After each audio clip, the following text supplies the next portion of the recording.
Приветствую всех, зовут меня Нарей. Я представляю новый проект «Макс».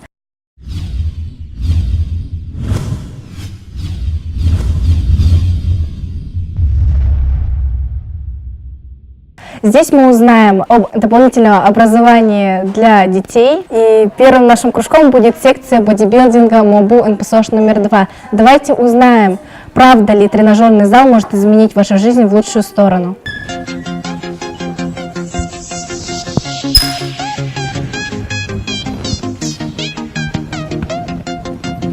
Здравствуйте, меня зовут Рудольф, я педагог дополнительного образования в школе номер 2. Здесь так много тренажеров, неужели их всех нужно использовать? К сожалению или к счастью, да, потому что, как вы знаете, тело наше, оно очень разностороннее, и развивать можно различные навыки, такие как функциональные, либо работать только над внешним видом, и там или так или иначе приходится работать над всеми группами мышц. И, к сожалению, делать что-то одно изо дня в день, но это будет очень неэффективно, поэтому приходится работать над всем. Поэтому все тренажеры используются активно. Я сегодня впервые пришла в тренажерный зал. Как новичку, что бы вы посоветовали? Как новичку я бы вам сначала посоветовал обратиться к инструктору. Либо к инструктору, либо к тренеру. Потому что в начале пути важно, чтобы не получить травмы никакие, а обратиться к специалисту. И инструктор обычно в этой ситуации помогает сильно. Чем отличаются упражнения на тренажерах от упражнений с гантелями и на штангой? Ну это очень объемный вопрос, я попробую ответить достаточно коротко. Смотрите, свободный вес подразумевает работу мышц-стабилизаторов, то есть для того, чтобы поднять, допустим, вес из точки А в точку Б, нужно приложить, помимо того, что большие усилия, нужно его еще удержать в правильном положении. То есть, чтобы стабилизировать снаряд, нужно, во-первых, встать крепко на ноги. То есть траектория там может быть разная, она может свалиться. И плюс к этому возникает очень большая вероятность травм. Поэтому есть мнение, что новичкам лучше начинать с тренажеров. Тренажеров самый большой плюс — это то, что траектория у них зафиксированная. То есть как бы мы ни старались, там все равно нужно переместить из точки А в точку Б снаряд в тренажере внутри. Оно находится в замкнутой кинетической цепи. То есть там риск травмы резко понижается. И я лично рекомендую начинать именно с тренажеров, потому что на них гораздо проще освоить всю работу в зале и технику упражнения. Какие упражнения помогают исправить осанку? К сожалению, только одними упражнениями этот вопрос не решить, все равно нужно обратиться сначала к специалисту. То есть это либо мануальный терапевт, либо еще что-либо. И при отсутствии травм, если это просто из-за, скажем, сидячего образа жизни, то там, в принципе, можно нивелировать лордоз либо кифоз шейный упражнениями на спину, либо, соответственно, на грудные мышцы. Потому что грудные мышцы, они все толкающие, то есть они стягивают плечевой пояс вовнутрь, может быть из-за этого. Стоит поработать больше над спиной, чтобы больше вы раскрывающие движения делали. Ну и, разумеется, упражнения из гимнастики. Это тоже в комплексе должно быть, и все это, естественно, разумеется, под наблюдением специалиста. Самим лучше этим не заниматься. А все ли могут к вам записаться?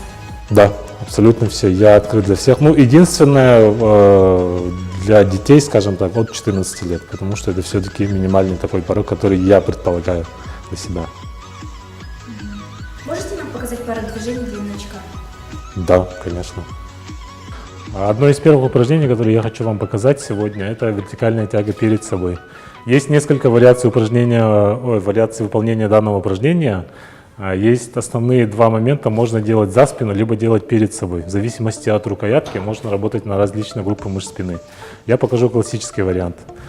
Сначала садитесь на тренажер, обязательно зафиксируйте подушку, чтобы она вас плотно держала на бедрах. Это регулируется очень просто. Дергаете красный рычажок, во всех тренажерах он присутствует.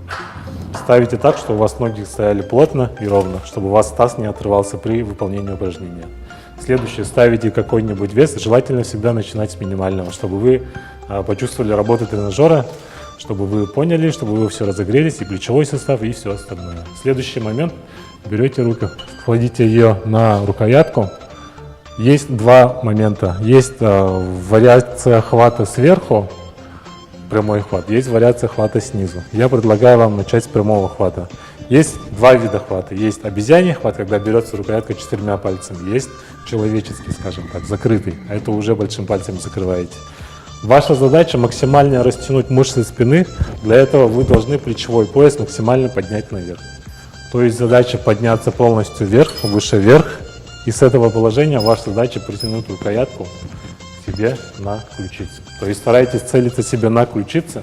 Основная ошибка, которая часто встречается у новичков, все пытаются тянуть рукоятку сюда. Максимально прожать ее вниз, вот сюда. Но тут уже мышцы спины абсолютно не работают. Это очень грубая ошибка. Но она, к сожалению, часто встречается. Следующий момент. Очень сильно дорабатывать кистью руки. Если сильно дорабатывать кистью руки, у вас очень сильно будут уставать предплечья и будут вас отвлекать от именно тренировки мышц спины. Правильное выполнение упражнения. Делаете глубокий вдох и на выдох тянете рукоятку вниз к себе. Ваша задача максимально притянуть локти к корпусу, потому что анатомическая функция широчайших – приведение плечевой кости к корпусу в какой-либо плоскости. То есть смотрим. Делайте, допустим, 12 повторений. Выдох. Вдохнули, растянули вверх и выдох. Снова растянули вверх, лопатки подняли, плечи подняли, опустили вниз и дальше уже тянем локти. Выдох. Вдох и выдох. Это упражнение вертикальная тяга блока перед собой. Следующее упражнение, которое я хочу вам показать сейчас, это отжимание. Бывает такое, что отжиматься умеют не все, поэтому я предлагаю вариант чуть облегченный. Во всех тренажерных залах обычно есть машина Смита, либо стойка для приседаний, либо что-нибудь подобное. Ваша задача отжиматься от нее. Так как от пола отжиматься сложнее всего, я предлагаю плоскость, от которой мы будем отжиматься дальше, поднять ее выше. Начинайте, допустим, с такой высоты. Ваша задача поставить ширину рук таким образом, чтобы в нижней точке у вас угол в локтях был примерно под 90 градусов. Тогда у вас больше работают и грудные мышцы, и трицепс. Ставим руки, отводим дальше ноги назад. Поясница должна быть немножко прогнутая. Сильно не проседаете, но при этом сильно не отпячиваете таз назад. Держитесь ровно. На вдох опускаетесь вниз до рукоятки. С этого положения толкаете себя вверх. Локти полностью не выпрямляете. Локти должны быть чуть-чуть полусогнутыми, чтобы снизить нагрузку на локтевой сустав. На вдох опустились. Выдох, отжались. Вдох, выдох. Допустим, вам было слишком легко. В следующий раз вы, допустим, опускаете ту плоскость, от которой отжимаете. Чем ниже, тем тяжелее, чем выше, тем проще. Вот эти два упражнения, если делаете, как раз вопросы про осанку, можно ее немножко нивелировать.